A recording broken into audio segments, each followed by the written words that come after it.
सोचने वाली बात है अगर किसी ने किसी का सब कुछ छीन लिया हो, एकदम उसके ही घर से बेघर कर दिया हो। हाँ, और फिर जब वो आमने सामने आए तो एग्जैक्टली गुस्से की जगह वो आके पैर छू ले, तो दिमाग पर क्या असर होगा? ये तो दिमाग हिला देने वाली स्थिति है। कोई समझ ही नहीं पाएगा कि रिएक्ट कैसे करें। बिल्कुल। और आज के इस डीप डाइव में हम इसी मानसिक स्थिति को समझेंगे। हमारे पास जो एंशियंट टेक्स्ट्स और नोट्स हैं, उनके आधार पर हम रामायण के एक बहुत ही डीपली साइकोलॉजिकल पहलू पर चर्चा करेंगे। जिसमें हम देखेंगे कि कैसे बदला नहीं बल्कि किसी की अजीम क्षमा और करुणा दुनिया की सबसे भारी सजा बन सकती है। तो शुरुआत करते हैं कई कई से। एक ऐसी जीत जो असल में उनकी सबसे बड़ी हार बन गई। सही कहा। उन्होंने राजा दशरथ से दो वरदान मांगे, भारत के लिए राज और राम के लिए 14 साल का वनवास। वरदान मिल भी गए, राम वन चले गए। हाँ, मिल तो गए पर जीत कहाँ मिली। दशरथ जी का निधन हो गया और जिस बेटे के लिए ये सब रचाया था। भारत ने तो साफ कह दिया कि माता, आपने राज नहीं जीता बल्कि अपना पूरा परिवार खो दिया है। सब कुछ जीरो हो गया।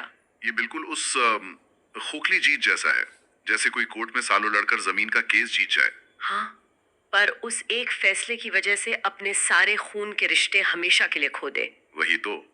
अब बस उस खाली घर में उस कोर्ट ऑर्डर को लेकर अकेले बैठे रहो।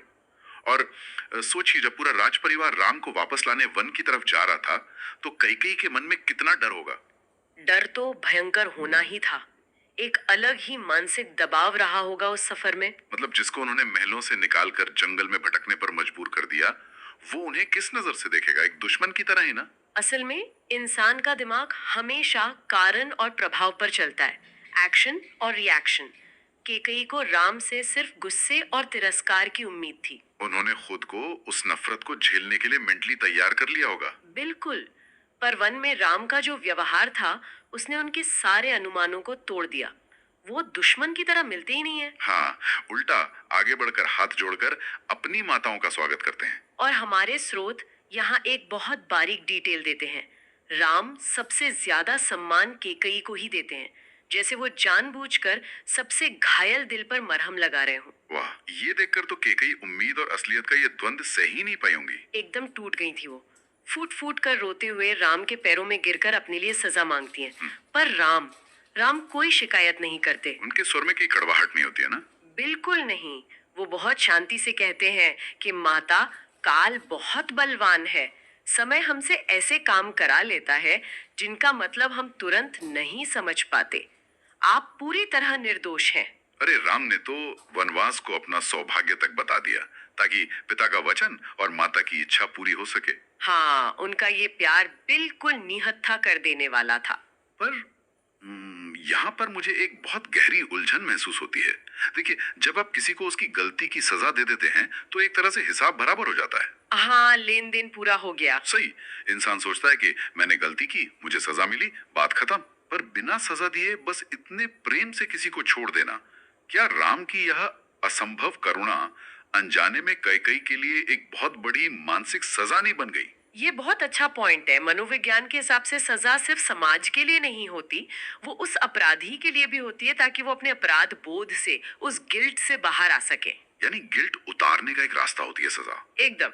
जब सजा मिलती है तो बोझ थोड़ा हल्का हो जाता है कि हाँ, मैंने अपने कर्मों की कीमत चुका दी। पर राम ने कैकेयी को माफ करके उन्हें उस बोझ से मुक्त होने का मौका कभी दिया ही नहीं। मतलब उन्होंने कैकेयी को एक ऐसे नैतिक उधार में डुबा दिया जो वो जिंदगी भर नहीं चुका सकती थी। सही कहा। इंसान का स्वभाव हमेशा इस लेन देन के बैलेंस पर टिका होता है। जब राम ने कोई कड़वे बोल नहीं कहे, कोई जेल नहीं भेजा, बल्कि अपना असीम प्रेम दिया, तो अपराध बोध की आग और भड़क गई, जो किसी भी असली सजा से ज्यादा जलाती है। बिल्कुल। कई कई पर इस क्षमा का ऐसा बोझ आ गया जिसे उठाना नामुमकिन था। ये सच में अंदर तक झकझोर देने वाली बात है।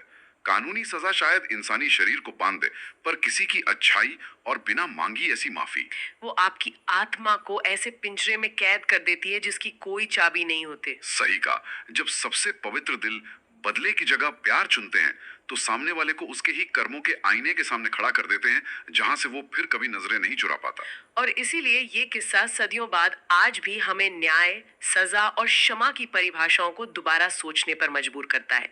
इंसानी भावनाएं इतनी सीधी नहीं होती जितनी बाहर से दिखती हैं। तो इस डीप डाइव को खत्म करते हुए एक आखिरी विचार जो शायद सुनने वालों के दिमाग में काफी देर तक घूमेगा। हाँ, वो क्या है? क्या राम ने वाकई कैकेयी के साथ न्याय किया, या फिर उन्हें कोई सजा ना देकर राम ने कैकेयी को उस गिल्ट और दुख के अंधेरे में धकेल दिया जो किसी भी काल कोठरी से कहीं ज्यादा घुटन भरा और उम्र भर का था।